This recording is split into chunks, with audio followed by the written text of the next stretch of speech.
warahmatullahi wabarakatuh. Kaifa haluk? Bagaimana teman-teman semuanya? Semoga teman-teman sehat selalu. Di sini saya Laili Rahmawati dari Fakultas Dakwah akan menjelaskan apa itu mubtada wal khobar. Ya, di sini teman-teman bisa lihat apa sih mubtada wal khobar. Mubtada wal khobar dalam bahasa Indonesia disebut juga dengan subjek dan predikat. Mubtada disebut dengan subjek, sedangkan khobar disebut juga dengan predikat.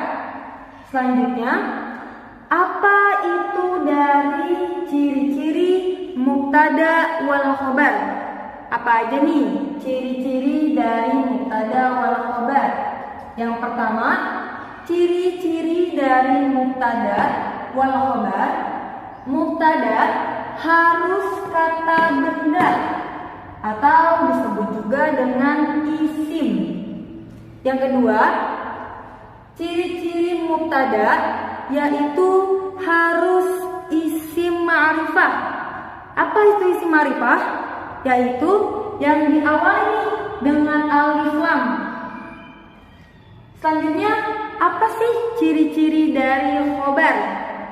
Yang pertama, ciri-ciri khobar yaitu harus diakhiri dengan tanwin, disebut juga dengan isim nakiro.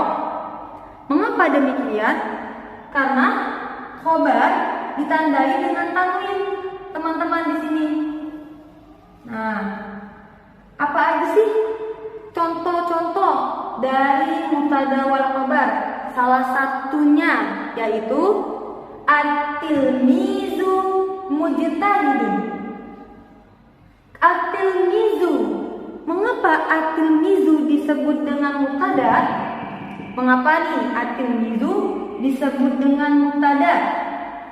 Karena at-tilmizu termasuk ciri-ciri dari mubtada. Apa aja nih ciri-cirinya dari mubtada? Yaitu at-tilmizu termasuk kalimat isim atau kata benda. Apalagi nih contoh dari at-tilmizu termasuk mubtada? At-tilmizu diawali dengan alif lam, yaitu disebut juga dengan isim ma'rifah. Oke teman-teman, di sini paham? Oke. Selanjutnya, mujtahidun. Mengapa nih mujtahidun disebut dengan khobar? Kenapa? Karena mujtahidun termasuk isim nakiro atau diakhiri dengan tanwin. Mujtahidun. Jadi at-tilmizu mujtahidun disebut juga dengan mubtada wal khobar. Apa arti dari at-tilmizu mujtahidun? Yang artinya siswa itu rajin. Oke, selanjutnya contoh yang kedua yaitu ar-rujulu jamilun. Ya, ar-rujulu jamilun disebut juga dengan mubtada wal khobar. Mengapa demikian? Karena ar-rujulu termasuk dengan mubtada, sedangkan jamilun termasuk dengan khobar. Jadi, kenapa nih ar-rujulu nih disebut dengan mubtada? Karena di awalnya ada alif lam. Nih, di awalnya ada alif lam.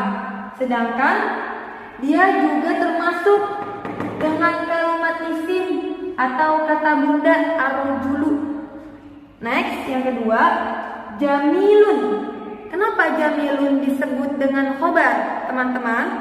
Karena jamilun di sini terdapat dengan isim nakiro atau diakhiri dengan tanwin. Jamilun yang artinya laki-laki itu tampan. Di sini teman-teman paham? Contoh yang kedua, al-mar'atu jamilatun. Al-mar'atu jamilatun disebut dengan mubtada wal khobar. Kenapa? Karena al-mar'atu disebut juga dengan mubtada karena termasuk dengan isim dan juga diawali dengan alif lam, al-mar'atu. Sedangkan jamilatun, mengapa jamilatun disebut dengan khobar? Karena jamilatun diakhiri dengan tanwin yang termasuk dengan isim nakirah seperti jamilun, ar-rujulu jamilun, al-mar'atu jamilatun. Kalau mubtadanya muzakkar, maka khobarnya harus muzakkar. Sedangkan kalau mubtadanya mu'annas, maka khobarnya harus mu'annas. Di sini teman-teman paham? Oke, paham. Sudah, sekian dari saya. Kurang lebihnya mohon maaf. Billahi taufiq wal hidayah. Wassalamualaikum warahmatullahi wabarakatuh.